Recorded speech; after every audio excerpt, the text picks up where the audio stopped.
വാഹനവിലയിൽ 30,000 രൂപ വരെ വർധന വരുത്തുമെന്ന് മാരുതി സുസുക്കി പ്രഖ്യാപിച്ചു. ജൂൺ മുതൽ പുതിയ വില പ്രാബല്യത്തിൽ വരും. വില പരിഷ്കരണത്തിന് രാജ്യത്തെ ഏറ്റവും വലിയ കാർ നിർമ്മാതാക്കളായ മാരുതി സുസുക്കി ഇന്ത്യ ജൂൺ 1 മുതൽ പാസഞ്ചർ വാഹനങ്ങളുടെ വില 30,000 രൂപ വരെ വർദ്ധിപ്പിക്കുമെന്ന് കമ്പനി പ്രഖ്യാപിച്ചു. ഇൻപുട്ട് ചെലവുകളിലെ തുടർച്ചയായ വർധനവ് ചൂണ്ടിക്കാട്ടിയാണ് ഈ നടപടി. മാരുതി സുസുക്കി തങ്ങളുടെ കാറുകൾ അരീന, നെക്സ എന്നീ 2 ചാനലുകളിലൂടെയാണ് വിൽക്കുന്നത്. Alto K10, Spresso, Celerio, WagonR, Eeco, Swift, Dzire, Ertiga, Brezza, Victoris എന്നിവയാണ് അരീന മോഡലുകൾ. നെക്സ മോഡലുകളിൽ Baleno, Fronx, Grand Vitara, Jimny, XL6, Invicto, പുതുതായി അവതരിപ്പിച്ച ഈ വിറ്റാര എന്നിവ ഉൾപ്പെടുന്നുണ്ട്.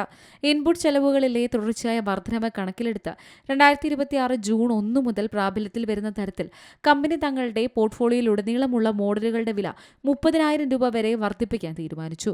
മാരുതി സുസുക്കി അവസാനമായി കാറുകളുടെ വില വർദ്ധിപ്പിച്ചത് 2025 ഏപ്രിലാണ്.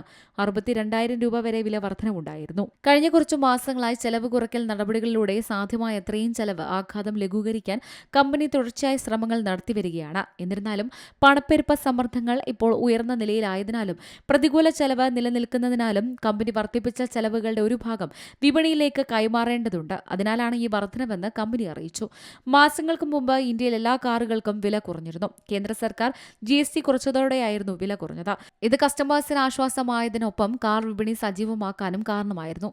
എന്നാൽ ഇപ്പോൾ നേരെ മറിച്ചാണ് വിപണിയിൽ സംഭവിക്കുന്ന മാറ്റങ്ങൾ. പുതിയ വില വർധനവ് കാർ വിപണിയെ തളർത്തിയേക്കും. ടാറ്റ മോട്ടോഴ്സും സമാനമായി തങ്ങളുടെ ഇന്റേണൽ കമ്പൾസൺ എഞ്ചിൻ പാസഞ്ചർ വാഹനങ്ങൾക്ക് ഏപ്രിൽ 1 മുതൽ ഏകദേശം 0.5% വില വർധനവ് പ്രഖ്യാപിച്ചിരുന്നു.